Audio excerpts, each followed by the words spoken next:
ताकद कमी असल्यामुळेच लोकसंख्येमध्ये बौद्ध समाज किंवा महार समाज नंबर 2चा समाज असलेला मातंग समाज महाराष्ट्रामध्ये मोठ्या प्रमाणात आहे, परंतु एक संघ एक ताकद नसल्यामुळे आम्ही विखुरलेलो आहे। परंतु आमचं दुर्दैव असं झालेलं आहे की आम्ही हिंदू म्हणून आम्हाला काँग्रेसवाले दूर करतात आणि शिवसेना बीजेपीला आम्ही मागील 40-50 उद्घाटन आत्ताच या जिल्ह्याचे पालकमंत्री तथा सामाजिक न्याय मंत्री संजयभाऊ शिरसाट तसेच अतुल भाऊ सावे साहेब इतर मागास मंत्री यांच्या हस्ते झालेले आहे। या कार्यक्रमाच्या निमित्त जी काही भव्य सभा झालेली आहे या सभेमध्ये साहित्यरत्न अण्णाभाऊ साठे यांचे जे विकास सुशोभीकरणाने परिसराच्या विकासाचा जो निधी देण्यात आलेला होता तो 2 कोटी देण्यात आलेला होता, परंतु आम्ही आता संजयभाऊ शिरसाट साहेब आणि अतुलभाऊ सावे साहेबांना मागणी केली, विनंती केली की उर्वरित 3 कोटी देण्यात यावे। त्याचप्रमाणे ह्या ज्या ठिकाणी कार्यक्रम होत आहे तो परिसरामध्ये अण्णाभाऊ साठेचे भव्य सभागृह बांधण्यात यावे, त्यासाठी व्यतिरिक्त 2 कोटी देण्यात यावे अशी 7 कोटीची आम्ही मागणी केलेली आहे। या मागणीला पालकमंत्री संजयभाऊ शिरसाट साहेब आणि इतर मागास मंत्री अतुल सावे साहेब यांनी तात्काळ मान्यता दिली आणि त्यांनी म्हणे की या सभागृहासाठी आणि त्याचप्रमाणे पुतळ्या सुशोभीकरणाचे 2 कोटी दिलेले आहेत, त्यामध्ये अतिरिक्त 3 कोटी आम्ही लवकरात लवकर तरतूद करून देतो। त्याचप्रमाणे मातंग समाज जे काही प्रश्न आहेत त्या प्रश्नाविषयी शासनाकडे जे काही तुम्ही मागण्या केलेल्या आहेत त्या मागण्या मुख्यमंत्री उपमुख्यमंत्री साहेबांकडे आम्ही मांडून तात्काळ कधी सोडून देईल यासाठी प्रयत्नशील राहणार आहोत। त्यामुळे त्याचप्रमाणे या ठिकाणी माजी पालकमंत्री व आमच्या जिल्ह्याचे खासदार संदीपान भुमरे साहेब आणि आमदार प्रदीप जयस्वाल साहेब यांचे सुद्धा आम्ही आभार मानतो, कारण की त्यांच्या प्रयत्नातूनच या ठिकाणी 2 कोटी रुपये निधी हा अण्णाभाऊ साठेच्या पुतळ्याला सुशोभीकरणासाठी भेटलेला आहे। त्यामुळे इथं असलेले आमचे दोन्ही मंत्री महोदय आमदार आणि खासदार यांच्या प्रयत्नातून साहित्यरत्न अण्णाभाऊ साठे यांचा भव्य दिव्य असा पुतळा या ठिकाणी आणि स्मारक होईल, त्याचप्रमाणे आमचं सभागृह सुद्धा होईल असा आम्हाला या ठिकाणी विश्वास आहे।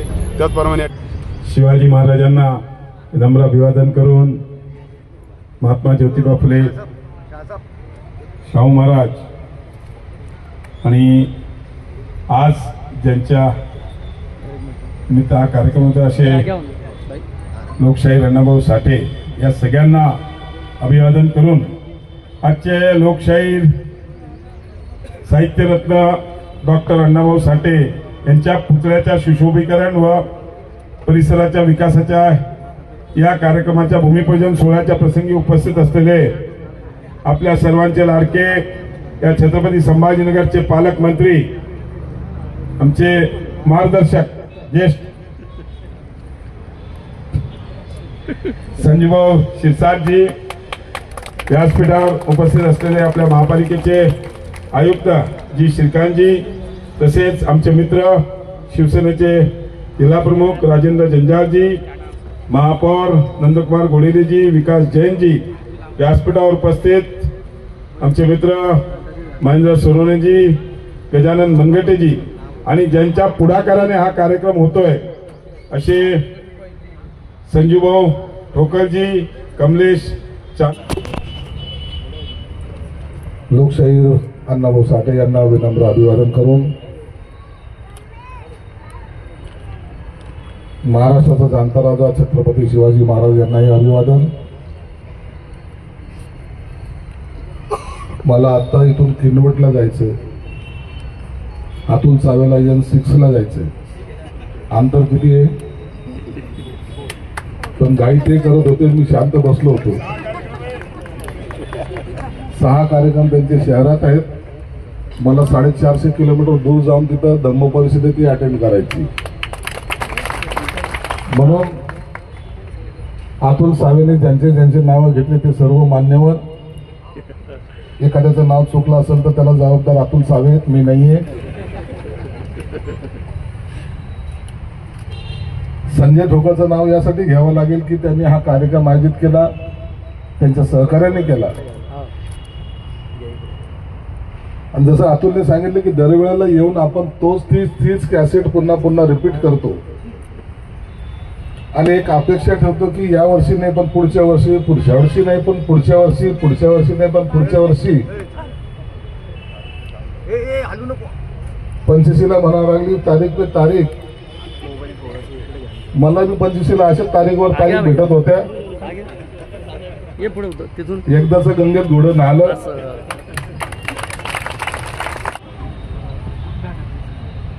आणि अतुल आणि माझी जोडी अशी आहे की अतुलला मी काही सांगितलं तर अतुल ऐकत नाही अशातला भाग नाही, अतुलने मला काही सांगितलं तर मी ऐकणार नाही अशातला काही भाग नाही.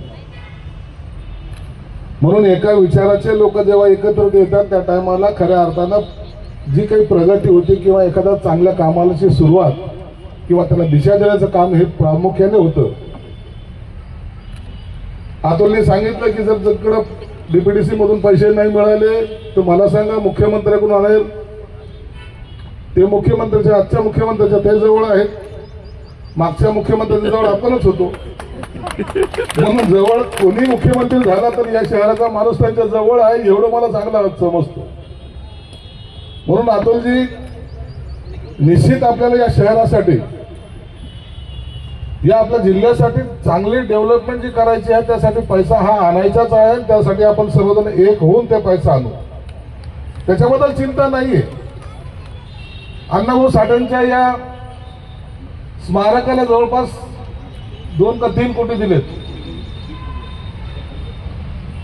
2 कोटी रुपये दिलेले आहेत. परंतु आता दरवेळेला ह्या भूमिपूजन आणि उद्घाटन भूमिपूजन एकदा लोकार्पण कधी पाहायला मिळेल हा प्रश्न आहे. आणि त्याची कटआउट डेट द्या. जो कोणी कॉन्ट्रॅक्टर असेल त्याला सांगतो की आज आम्ही जे काही उद्घाटन करतो बाबा एक तर मी कोणत्या याचं उद्घाटन भूमिपूजन करत नाही आणि केलं तर ते काम झालं नाही तर आपलं तो डोकं सरकतं. म्हणून ते सरकवायचं काम करू नका. तुमचं काही नाही, तुम्ही मारून आमचे नारळ फोडून घेता, तुम्ही जाता निघून जाणार म्हणतो पाहतं का त्या मंत्र्याने उद्घाटन केलं तर आणखीन काही नाही झालं. अरे करणार दुसरीकडं, नाव बदनाम आमचं, पैसे तो कमवल, नाव आमचं बदनाम. पण त्या ठेकेदाराला सांगत, जो कोण ठेकेदार असेल त्याला सांगेल की हे सामाजिक काम आहे. या सामाजिक कामामध्ये कुठेही कॉम्प्रोमाइज होता कामा नये.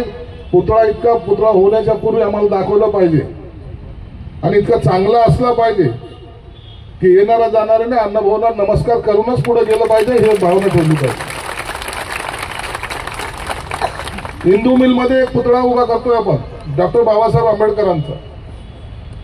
त्याची हाईट किती माहिती? 350 फूट, 350 फुटाचा उभा करतो. आणि ते पाहायला मी 19 तारखेला दिल्लीला चाललो. कल्पना करा 350 फुटाचा पुतळा कसा असेल.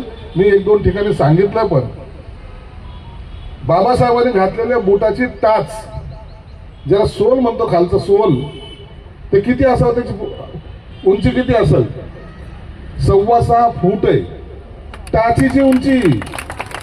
बाबासाहेब किती, तर त्याच्यामध्ये 6 लिफ्ट आहेत आतमध्ये, पुतळ्याच्या आतमध्ये.